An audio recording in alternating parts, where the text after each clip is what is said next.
नमस्कार दोस्तों, मेरा नाम है शुभम उपाध्याय और आप देख रहे हैं नुक्ता चीन। आज बात करते हैं उन इंटरनेशनल मिनी सीरीज की जो कि हिंदी डबिंग में भी उपलब्ध हैं। वैसे तो हिंदी में डब हुई कई सीजन वाली वेब सीरीज इन दिनों काफी देखी जाती हैं, लेकिन अगर आप केवल एक सीजन में खत्म होने वाली मिनी सीरीज हिंदी में देखना चाहें तो ऐसी विदेशी सीरीज ढूंढना थोड़ा मुश्किल काम हो जाता है। इसलिए पेशे खिदमत है मेहनत करके ढूंढी गई ऐसी 10 विदेशी सीरीज जो कि न सिर्फ अंग्रेजी के साथ हिंदी डबिंग में भी उपलब्ध हैं, बल्कि साथ ही साथ कम समय में खत्म होने वाली बढ़िया मिनी सीरीज भी हैं। और सोने पर सुहागा ये सभी की सभी एक ही जगह नेटफ्लिक्स पर मौजूद हैं।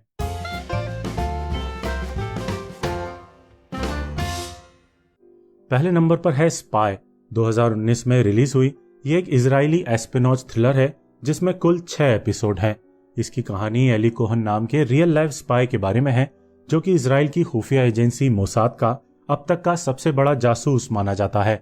60 के दशक में एली कोहन ने न सिर्फ दुश्मन मुल्क सीरिया जाकर जासूसी की थी, बल्कि उस अनजान मुल्क में इस कदर रच बस गया था कि एक दिन सीरिया का डेप्यूटी डिफेंस मिनिस्टर बन गया था।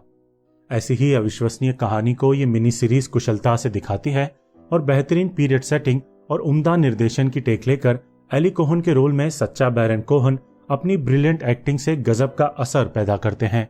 इस मिनी सीरीज का नैरेटिव बीच बीच में ढीला जरूर पड़ता है, लेकिन सच्चा बैरन कोहन के शानदार लेयर्ड और गंभीर अभिनय की बदौलत आप बिना ज्यादा शिकायत किए इस सीरीज का भरपूर लुत्फ ले सकते हैं। दूसरे नंबर पर है अमेरिकी मिनी सीरीज अनबिलीवेबल। ये एक ट्रू क्राइम ड्रामा है, यानी कि रोंगटे खड़े कर देने वाले सच्चे अपराधों पर आधारित एक ड्रामा जिसमें कुल 8 एपिसोड हैं और सभी सितंबर 2019 को नेटफ्लिक्स पर रिलीज हुए थे। इसकी सच्ची कहानी पुलित्जर प्राइज जीते हुए एक न्यूज आर्टिकल पर आधारित है और इसमें 2 कहानियां एक वक्त तक समानांतर चलती हैं। एक में एक रेप विक्टिम को गलत ठहराया जाता है और दूसरे में कुछ साल बाद 2 फीमेल डिटेक्टिव्स मिलकर एक सीरियल रेपिस्ट को पकड़ने निकलती हैं। एक तरह से ये सीरीज एक ब्रिलियंट सस्पेंस थ्रिलर है जिसमें सीरियल रेपिस्ट को पहचानने और पकड़ने की जद्दोजहद आखिरी एपिसोड्स तक चलती है। लेकिन इससे कहीं आगे बढ़कर अनबिलीवेबल इसलिए ज्यादा खास बनती है क्योंकि ये रेप विक्टिम्स को लेकर बेहद संवेदनशील रवैया अपनाती है। कभी भी विक्टिम्स की रियल लाइफ ट्रेजेडी को एक्सप्लॉइट करती हुई नहीं दिखती। इस हार्ड हिटिंग सीरीज को जरूर देखिएगा। सेक्सुअल असॉल्ट के केसों में किस तरह की इन्वेस्टिगेशन रियल लाइफ में होनी चाहिए और किस तरह की नहीं, ये मिनी सीरीज उसका बेहद असरदार उदाहरण है। तीसरे नंबर पर है 2018 में रिलीज हुई the haunting of hill house. Horror genre में अब तक जितनी भी वेब सीरीज बनी है उनमें से अगर आप सर्वश्रेष्ठ सीरीजों का चुनाव करेंगे तो उसमें the haunting of hill house का नाम टॉप 3 में जरूर आएगा। इस सीरीज में एक हिल हाउस नाम के घर की कहानी है जिसमें रहने वाले परिवार के जीवन में बार बार ये भूतिया घर दस्तक देता है।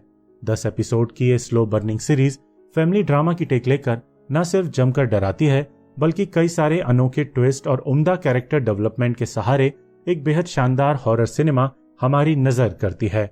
हालांकि इसका दूसरा season the haunting of ब्लाय manner भी जल्द ही रिलीज होने वाला है, लेकिन चूंकि ये एक एंथोलॉजी सीरीज है इसलिए हर सीजन एक नई कहानी कहता है और हर कहानी एक ही सीजन में खत्म होती है। इसलिए the haunting of hill house को आप आसानी से एक मिनी सीरीज की तरह देख सकते हैं जिसकी पूरी कहानी पहले सीजन में ही अपने अंजाम को हासिल होती है। चौथे नंबर पर है 2020 में रिलीज हुई ड्रैक्युला। इसे महाशानदार टीवी सीरीज शर्लॉक बनाने वाले मार्क गेटिस और स्टीवन मोफेट ने क्रिएट किया है और शर्लॉक की तरह ही उन्होंने इसमें एक और पुराने कालजयी लिटरेचर को नया अंदाजे बयां दिया है। ये सीरीज ड्रैकुला नाम के 1897 में आए उस क्लासिक गॉथिक हॉरर नॉवल पर आधारित है जिसने पहली बार ड्रैकुला नाम का वैम्पायर कहानियों की दुनिया में इंट्रोड्यूस किया था। 1.5 घंटे के केवल 3 एपिसोड वाली इस सीरीज में मूल कहानी की आत्मा को भी जिंदा रखा गया है और बेहद दिलचस्प अंदाज में नई अनोखी चीजों का समावेश कर उस ड्रैकुला को बेहद असरदार और प्रभावी तरीके से पेश किया गया है जो कि आज के सिनेमा के लिए एक घिसा पिटा किरदार बन चुका था।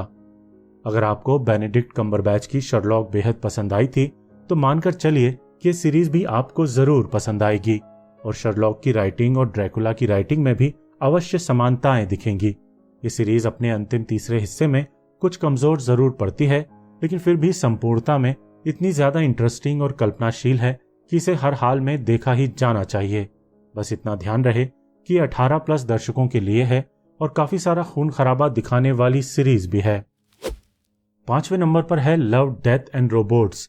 2019 में रिलीज हुई ये एक एनिमेशन एंथोलॉजी सीरीज है जिसमें 6 मिनट से लेकर 17 मिनट की अवधि तक के 18 एपिसोड हैं और हर एपिसोड एक अलग कहानी कहता है। ये एक एडल्ट एनिमेशन सीरीज जो 18+ के मैच्योर दर्शकों के लिए है और इसका निर्माण फाइट क्लब और ज़ोडिएक जैसी फिल्में बनाने वाले डेविड फिंचर और डेडपुल से मशहूर हुए टिम मिलर ने मिलकर किया है। इस सीरीज की कहानियों में ह्यूमर है तो अथाह हिंसा भी, साइंस फिक्शन है तो हॉरर भी, कॉमेडी भी और उम्दा एनिमेशन है तो डार्क एक्सपेरिमेंटल कंटेंट भी। इसके कुछ एपिसोड आपको जरूर कुछ खास नहीं लगेंगे, लेकिन कई हैं जो आपके दिमाग पर कई दिनों तक छाए रहेंगे। अगर आप एनिमेशन सिनेमा की दुनिया में कुछ बोल्ड, अनोखा और अथाह प्रयोगधर्मी देखना चाहें और अगर आपका दिल मजबूत हो, न्यूडिटी और हिंसा से आपको दिक्कत न होती हो, तो इस एनिमेशन सीरीज को जरूर देखिएगा। 6वें नंबर पर है द स्ट्रेंजर। ये भी एक नई मिनी सीरीज है जो जनवरी 2020 को नेटफ्लिक्स पर लॉन्च हुई थी और इसमें 45-50 मिनट की अवधि के कुल 8 एपिसोड हैं। ये एक देखी जाने लायक मिस्ट्री थ्रिलर सीरीज है जिसमें एक रहस्यमय स्ट्रेंजर एक खुशहाल फैमिली की जिंदगी को उलझा कर रख देती है जब वो परिवार के मुखिया को उसकी पत्नी से जुड़ा एक राज बताती है। इसके बाद कई सारी घटनाएं एक के बाद एक घटने लगती हैं और कई सारे किरदारों से होते हुए ये सीरीज देखने वालों को इतना उलझाती है कि आखिर तक अपना सस्पेंस बरकरार रखने में पूरी तरह सफल सिद्ध होती है। हालांकि इस सीरीज में कुछ कमियां भी हैं। एक तो इसमें ढेर सारे किरदार हैं, कई सारे सब प्लॉट्स हैं, सब आपस में गुत्थम गुत्था होते हैं, लेकिन सस्पेंस से सभी का लेना देना हो ही ये जरूरी नहीं होता। इससे होता यह है कि केवल 8 एपिसोड होने के बावजूद सीरीज लंबी महसूस होती है और बीच बीच में देखने वालों को फ्रस्ट्रेट भी करती है।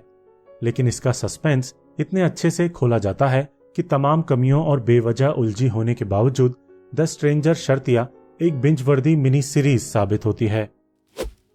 7वें नंबर पर है इनसाइड बिल्स ब्रेन। ये एक 3 एपिसोड वाली डॉक्यूमेंट्री है जो माइक्रोसॉफ्ट के संस्थापक बिल गेट्स के जीवन के कुछ हिस्सों को टटोलने की कोशिश करती है।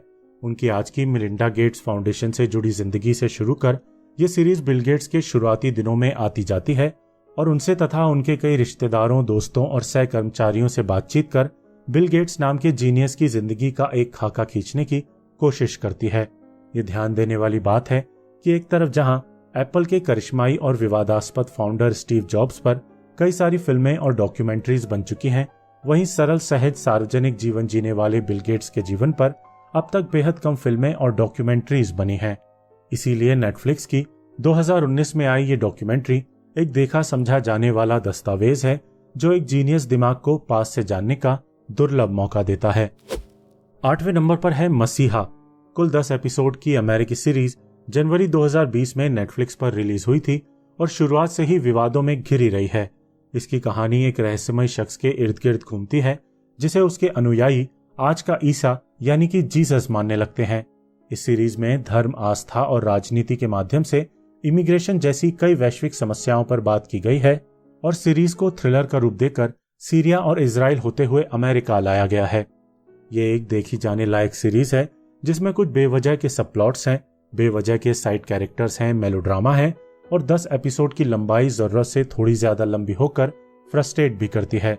लेकिन फिर भी धर्म और आस्था पर गहरे सवाल करने वाली ये थॉट प्रोवोकिंग सीरीज आपको आखिरी एपिसोड तक बांधे रखने का हुनर रखती है। इसको एक सीजन के बाद नेटफ्लिक्स ने बिना कोई वजह बताए कैंसिल भी कर दिया था, इसलिए इसे आप एक मिनी सीरीज मानकर देख सकते हैं। और चिंता मत कीजिए, मसीहा का ये इकलौता सीजन आधी अधूरी कहानी कहकर खत्म नहीं होता है। ये कुछ सवालों के जवाब अगर नहीं दे पाता तो बाकी कई सवालों के जवाब देकर एक संतुष्ट कर देने वाला अंत हमारी नजर जरूर करता है। 9वें नंबर पर है डे ब्रेक। जब कभी आपका मन भारी भरकम सीरीज देखने का ना हो जिनमें इमोशनली और मेंटली बहुत इन्वेस्ट करना पड़ता है, तो आप हिंदी में इस हल्की फुल्की लेकिन क्रिएटिव सीरीज का लुत्फ आसानी से ले सकते हैं। ये एक पोस्ट एपोकैलिप्टिक सीरीज है जो कि नेटफ्लिक्स के पसंदीदा टेम्पलेट टीन ड्रामा को आधार बनाकर ज़ॉम्बीज से घिरे कुछ अमेरिकी बच्चों की कहानी कहती है। अपनी अपनी फितरत और पसंद के हिसाब से कैलिफोर्निया के एक स्कूल के बच्चे अपने अपने ग्रुप बनाकर सरवाइव करने की कोशिश करते हैं और इन सबके बीच नेविगेट करते हुए सीरीज का 17 वर्षीय नायक अपनी प्रेमिका को तलाशता है। 2019 में आई 10 एपिसोड की सीरीज नेटफ्लिक्स ने एक सीजन के बाद कैंसिल जरूर कर दी थी, लेकिन इसे भी आप एक मिनी सीरीज की तरह देख सकते हैं, क्योंकि ये भी अपनी कहानी को एक कायदे के अंजाम पर पहुंचाकर ही खत्म होती है। 10वें नंबर पर है अक्टूबर फैक्शन। 2020 में रिलीज हुई यह अमेरिकी सीरीज भी पहले सीजन के बाद नेटफ्लिक्स द्वारा कैंसिल कर दी गई थी, लेकिन इसे भी आप मिनी सीरीज की तरह देख सकते हैं। यहाँ बताई गई सभी सीरीजों में सबसे कमजोर यही एक सीरीज है, क्योंकि शुरुआती 4-5 एपिसोड तो ये मुख्य मुद्दे पर आने के लिए ही खर्च कर देती है। इसकी कहानी एक ऐसे शादीशुदा कपल के बारे में है जो कि मॉन्स्टर हंटर्स हैं और अपने पिता की मौत के बाद बच्चों सहित अपने पुराने शहर लौटते हैं, जहां पर उनके जीवन में भूचाल आ जाता है। अभी हाल ही में आई हिंदी फिल्म बुलबुल ने जिस तरह की नई सोच के साथ चुड़ैलों से जुड़ी सामाजिक परिभाषा को सर के बल पलटा था, कुछ वैसी ही अलग सोच के साथ ये सीरीज मॉन्स्टर्स को ट्रीट करती है। 10 एपिसोड की इस सीरीज के शुरुआती कुछ एपिसोड्स काफी ज्यादा सादे और सपाट हैं, लेकिन अगर आप इन शुरुआती 4-5 एपिसोड्स तक इस सीरीज के साथ बने रहे तो आगे चलकर यह आपको बिंजवर्दी मनोरंजन देने की शर्तिया काबिलियत रखती है। वीडियो पसंद आया हो तो इसे लाइक और शेयर जरूर कीजिएगा, और नहीं किया है तो चैनल को सब्सक्राइब भी अवश्य कीजिएगा, ताकि आगे भी ऐसे और वीडियोस आप तक आसानी से पहुंच सकें। अगर इस वीडियो में रेकमेंड की गई कोई भी मिनी सीरीज देखने के बाद पसंद आए तो कमेंट करके बताइएगा जरूर, दिल को बहुत खुशी मिलेगी। अब इजाजत दीजिए, जल्दी हाजिर होता हूं ऐसे ही एक और वीडियो के साथ, जिसमें कई और उन विदेशी सीरीजों का जिक्र करूंगा जो कि हिंदी डबिंग में भी उपलब्ध हैं। धन्यवाद।